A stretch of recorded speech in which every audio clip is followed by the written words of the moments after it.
రాజు తలుచుకుంటే దెబ్బలకు కొదవా అన్నట్లుగా ఉంది ఏపీ సీఎం చంద్రబాబు తీరు.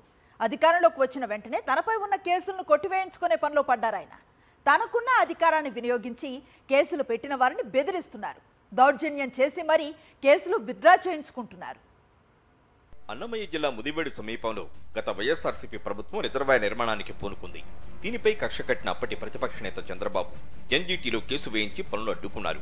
గత ఏడాది ఆగస్టు 8న అంగళ్లకు వచ్చిన చంద్రబాబుకు వినతిపత్రం ఇచ్చేందుకు ప్రయత్నించారు రైతులు, వైఎస్ఆర్సీపీ కార్యకర్తలు.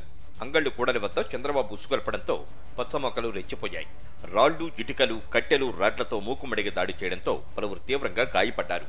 ఈ ఘటనపై అప్పటి Angallu market committee chairman Umapathi సాక్ష్యాధారాలతో పోలీసులకు ఫిర్యాదు చేశారు. దీంతో గత ఏడాది ఆగస్టు 8న చంద్రబాబు సహా 20 మంది టీడీపీ నేతలు, ఇతరులపై కేసు నమోదైంది.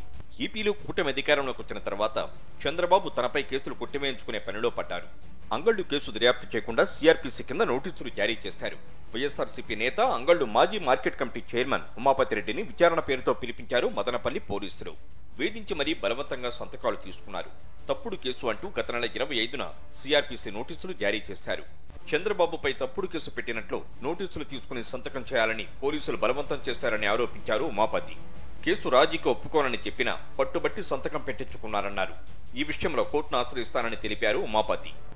ఈ రోజునంతా అదే పోలీసు వాళ్ళు దాన్ని ఎఫ్ఐఆర్ చేసి కేసు కట్టి ఈ రోజున ఆ పోలీసు వాళ్ళే నువ్వు ఇతట్రా పెట్టుకో, ఫాల్స్ కేసు అని చెప్పి ఎన్నిక తీసుకో అని చెప్పి ఇబ్బందులు పెట్టి చాలా మనం 10 రోజుల నుంచి ఇంటికి తిరగడం. కేసుకు కూడా నేను రాజీగా లేదు, నేను ఎన్నిక తీసుకోను, ఇది ఫాల్స్ కేసు కాదు అని చెప్పి రాసి సంతకం పెట్టి తీసుకున్నాను. నెక్స్ట్ నేను కూడా మళ్ళా కోర్టుకు పోతాను.